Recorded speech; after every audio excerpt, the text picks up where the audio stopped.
नमस्कार विद्यार्थियों, आपका स्वागत है आपके अपने वेदिका क्लासेस के यूट्यूब चैनल में।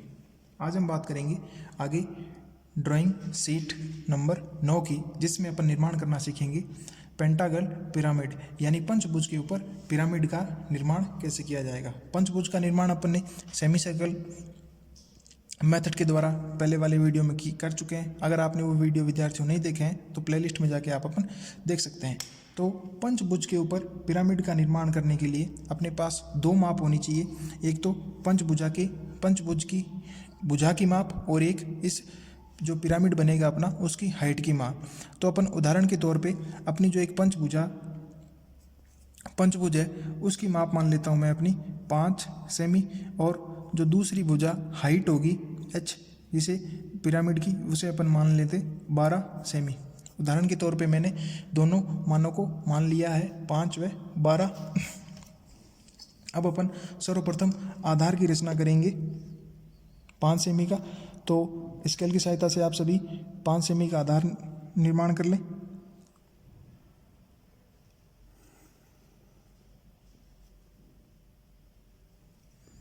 अब देखो विद्यार्थियों, आप पंचभुज का निर्माण सेमी सर्कल मेथड से तो आप सभी को आता ही है। एक दूसरा मेथड वो भी सीख लेते हैं और निर्माण भी अपन आसानी से कर सकते हैं। यानी पंचभुज का निर्माण अंतः कोण से कैसे किया जाता है, यानी अंतः कोण का फॉर्मूला लगाएंगे और यहाँ पे पंचभुज का निर्माण भी कर सकते हैं। ठीक है, तो अंतः कोण का फॉर्मूला होता है, यहाँ पे आप अपनी रफ कॉपी में ये लिख लें कि अंतः कोण ज्ञात करने का फॉर्मूला होता है अपना 2n-4 बट्टा n इंटू 90 डिग्री। n बराबर होगा भुजा, यानी यहाँ पे पंचभुजा ले रहे हैं n बराबर 5 रखा जाएगा, षष्ठभुज ले रहे हैं तो 6 रखा जाएगा। तो अपन ना n बराबर है 5, तो 2 इंटू 10 माइनस 4 बट्टा 5, तो यहाँ पे 2 इंटू 5 होगा, ना कि 2 इंटू 10। सीधा ही लिख दिया अपन ने जल्दबाजी में, तो थोड़ा ध्यान रखें। 2 इंटू 5 माइनस 4 इंटू 90, तो ये 5 से कट जाएगा 18 बार, ये हो जाएगा 5 दूनी 10 माइनस 4, तो 6 इंटू 18 को फिर 6 से अपन गुणा करेंगे तो अपना आ जाएगा 108 डिग्री। यानी यहाँ पे जो बिंदु ए व बिंदु बी पर जो कोण बनेंगे उनका मान होएगा 108 डिग्री। अब आप इन कोण का निर्माण डी की सहायता से कर सकते हैं। जैसे कोण का निर्माण डी की सहायता से अपन करेंगे तो आपको पता है कि ये इस तरीके से मैं बिंदु ए पर अपना डी रखेंगे और ये हो गया 90, और इस तरफ बढ़ेंगे तो ये हो जाएगा 100, ये 110। आपको 108 लेना है तो 110 से 9 और ये 108 यहाँ पे निशान अंकित कर दिया जाएगा 108 का।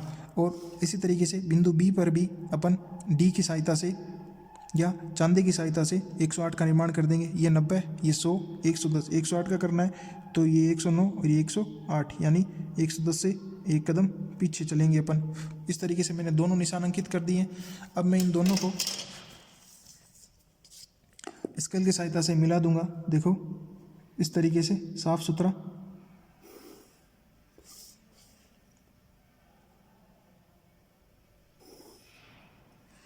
ठीक है विद्यार्थियों, लेकिन आपको क्या ध्यान रखना है कि आपकी भुजा की माप कितनी है, 5 सेमी की है, तो वही अपन इन रेखाओं का भी मान 5-5 निर्धारित करेंगे। तो अपना मैं प्रकार लूँगा और ये तक इसको खोलेंगे। ठीक है, तो ये इसकी मान 5। अब देखो आपके पास में आप क्या कर सकते हो कि अपना जो डी है इस बिंदु पे रखो और 108 का कोण भी बना सकते हो। अन्यथा आप इस बिंदु से एक चाप ऊपर की तरफ यहाँ पे, और इस बिंदु से एक चाप ऊपर की तरफ यहाँ पे, जहाँ पे ये दोनों चाप काटेंगे तो अपन को दूसरा बिंदु भी प्राप्त हो जाएगा। अब इन बिंदुओं को, इस मध्य बिंदु को अपन इस तरीके से मिला देंगे इससे।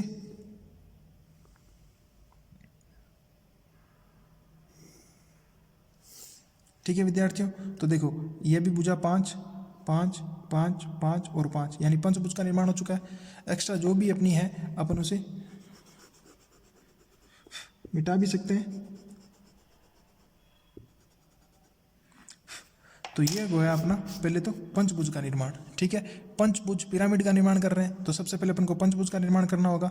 तो अपन ने पंचभुज का निर्माण तो कर लिया, अब करना है पिरामिड का निर्माण। और उस पिरामिड की हाइट अपन ने मानी है 12, यानी इस पंचभुज का आपको पहले मध्य बिंदु ज्ञात करना होगा। मध्य बिंदु ज्ञात करने का अपना एक ही फॉर्मूला है कि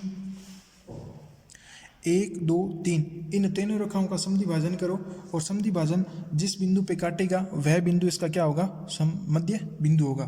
तो मध्य बिंदु ज्ञात करने के लिए या तो आप इन रेखाओं का समद्वि भाजन कर लो, तो समद्वि भाजन आपको पता है प्रकार की सहायता से कर सकते हैं, और सरलता से और जल्दी से करने के लिए मैंने स्केल से इनका समद्वि भाजन कर लिया। बिंदु आपको पता है 5 का आधा कितना होता है 2.5, तो मैंने 2.5 पे इस तरीके से निशान लगा दिया, और मैं क्या करूँगा कि इसको इस तरीके से मिला देता हूँ।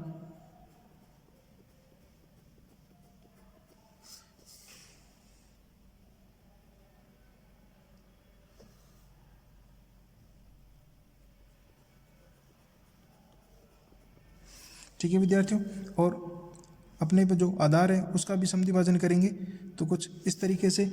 और मैं देखो जैसे इनको आपस में मिलाऊंगा तो ये बिंदु यहीं पे प्राप्त होगा, तो अपन को बिंदु प्राप्त हो गया अपना मध्य बिंदु इस तरीके से।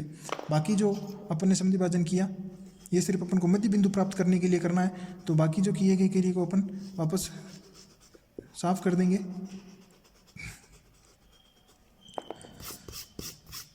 देखो विद्यार्थियों, ये अपना जब मध्य बिंदु प्राप्त हो जाएगा, अब मध्य बिंदु से अपनी जो हाइट है वो अपनी है 12, तो वही अपन स्केल रखेंगे और 12 पे अपना एक निशान लगा लेंगे कुछ इस तरीके से विद्यार्थियों। ठीक है, तो ये जो आप निशान लगाएंगे यहाँ से लेके यहाँ तक अपना ये मध्य बिंदु आपको प्राप्त हो जाएगा। ठीक है विद्यार्थियों, ये मध्य बिंदु आपको प्राप्त हो जाएगा। तो मध्य बिंदु से आपकी है 12, तो मैंने मध्य बिंदु ले लिया। अब इस मध्य बिंदु को आप पेंसिल की सहायता से इसके शिखर से मिला देंगे। ठीक है विद्यार्थियों, और मध्य बिंदु से शेष 5 भुजाओं को मिलाना होगा आपको कुछ इस तरीके से।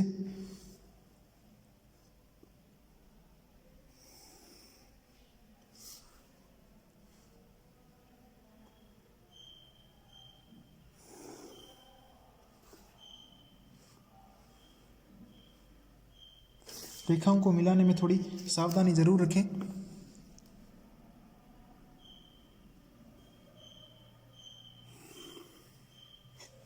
इस तरीके से विद्यार्थियों ये जो अपनी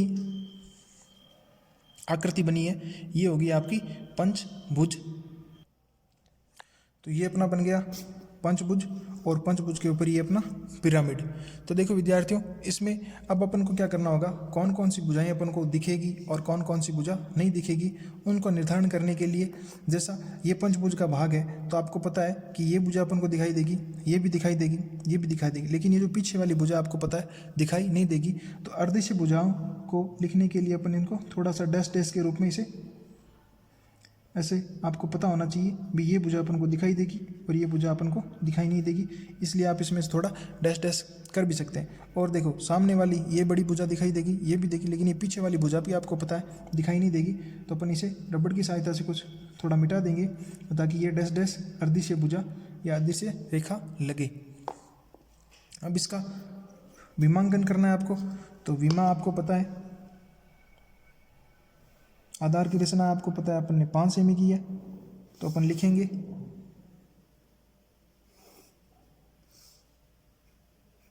एरो, और मैंने इसके ऊपर लिख दिया ये 5 सेमी।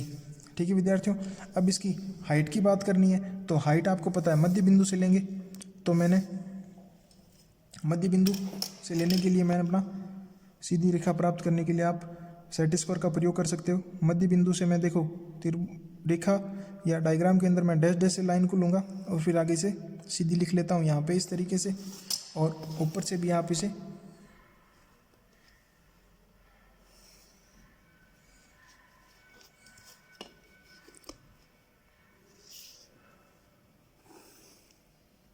ये हो गई अपनी कुछ इस तरीके से। यहाँ पे आप एरो लगा सकते हैं, ये एरो लगा दी, और इसकी माप है अपनी 12 सेमी। इस तरीके से विद्यार्थियों आज अपन ने पंचभुज पिरामिड यानी पेंटागन पिरामिड का निर्माण करना सीखा। तो सबसे पहले अपन पंचभुज का निर्माण करेंगे। पंचभुज का निर्माण अपन को सेमी सर्कल मेथड से आता है। आज अपना एक नया मेथड जिसे अंत्यकोण मेथड कहते हैं, उसमें अपन अंत्यकोण के द्वारा बनाएंगे पंचभुज का निर्माण। अंत्यकोण ज्ञात करने का फॉर्मूला होता है 2n-4/n इंटू 90 और n बराबर है अपनी भुजाओं की संख्या। भुजाओं की संख्या 5 है तो मैं 5 रखूंगा। तो कोण का मान आ गया आपको पता है 108 डिग्री। तो मैंने बिंदु ए पर डी की सहायता से कोण 108 की रचना की और कोण बी पर भी डी की या चांदी की सहायता से अपन ने दो कोण बना लिए 108। फिर दोनों भुजाओं का मान 5-5 है तो मैं प्रकार की सहायता से दो चाप काट दूंगा। इन दोनों चापों से तीसरा बिंदु प्राप्त करने के लिए मैंने एक चाप ऊपर और नीचे काटा तो ये अपन को दूसरा बिंदु मिल चुका है। इसी तरीके से ए बी सी डी और ई, ये अपना हो गया पंचभुज। अब अपन को पिरामिड का बनाना है यानी इसके ऊपर पिरामिड बनाना है और पिरामिड की हाइट अपने पास 12 है। तो हाइट आपको पता है कि मध्य बिंदु से ज्ञात की होती है। तो सबसे पहले अपन इसका मध्य बिंदु ज्ञात करेंगे। तो मध्य बिंदु ज्ञात करने के लिए आपको पता है दो रेखाओं का समद्विभाजन करना होगा।